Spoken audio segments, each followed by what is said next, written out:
The dawn of 2010 brought forth the alliance of a select group of femme fatales, joining forces to set a new standard for women in media.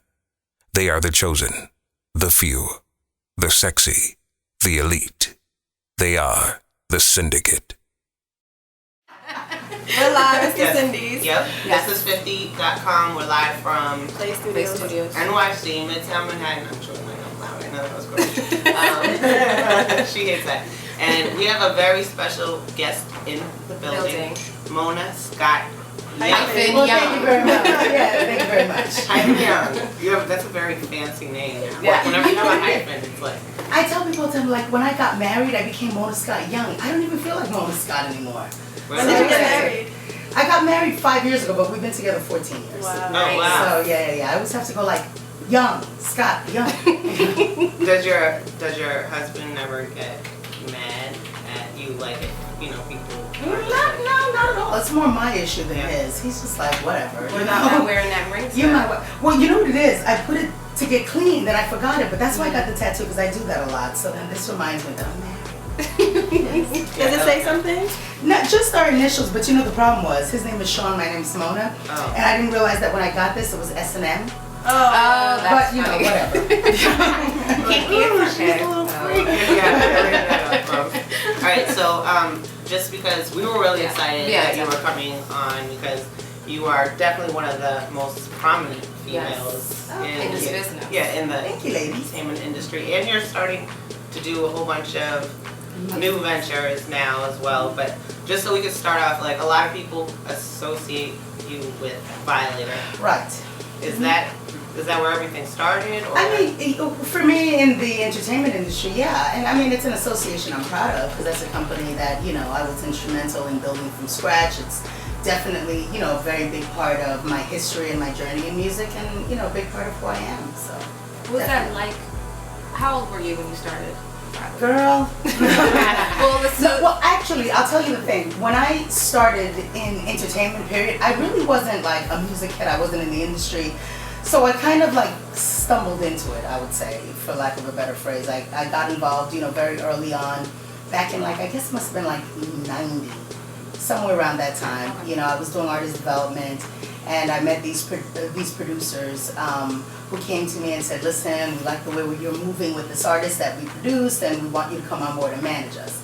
And I was like, okay, y'all are crazy. I was like, I don't even listen to the radio. I know nothing about the music industry, But they were, really smart, talented group of guys, and I hooked up with them, and those were the Trackmasters. Oh, that's nice. And I just kind of learned the business through trial and error. So it's probably been, what's the math on that? If I started like back in 90, how long has it been? It's been a minute. Yeah. It's been a minute. It's been a long time. So like that. Yeah. We did that for a few years, and the guys, worked really hard, and we were really broke back then, And I found a little room in a residential building in the basement, hung a shingle, and started making phone calls. See, that's inspiring.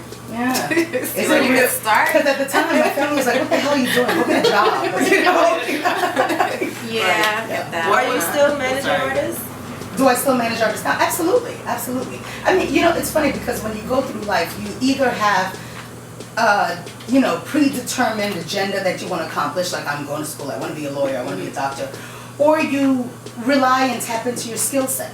And that's kind of what happened, with me. It was just, I just found that I was really good at, like, motivating people. I was really good at helping them navigate their worlds and what it is they wanted to accomplish.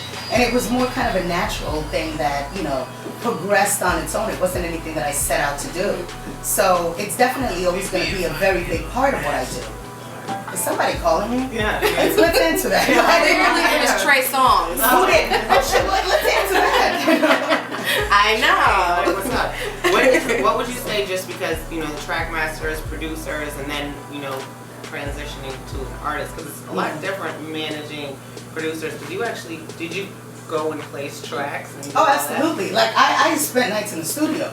Because first of all, I'm a very, my personality is such that I have to know something inside out if I'm going to get involved with it.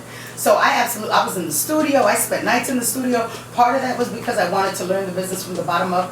Big part of that is because we didn't have enough money for everybody to go home that night. So I ended up spending nights on the couch. So, you know, I definitely was a studio rat, learned the business kind of from the ground up from those guys. They were, you know, incredibly talented. I don't know if a lot of people know that there were 4 of them in the beginning.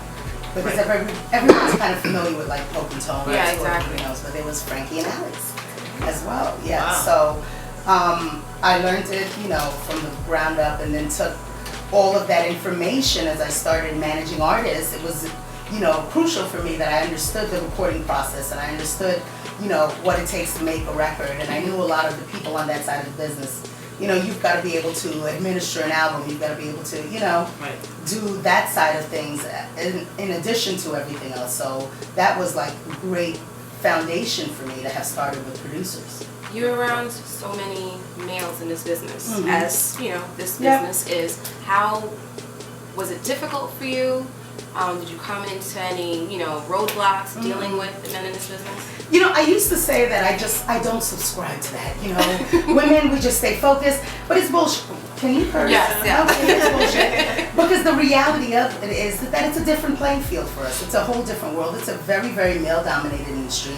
And it's also very cliquish. You know what I'm saying? Like everybody's got kind of their camps, and that's where the business stays. And it's all very incestuous. You know, I've been rolling with so-and-so since whatever. So I had, you know, kind of a lot of roadblocks in my way. One, not having come up in the game. So it's not like, you know, I was part of any camp or any circle.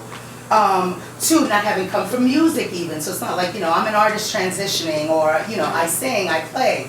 And then 3, you know, being a female, you know, trying to navigate into what traditionally is a very, you know, male-dominated world.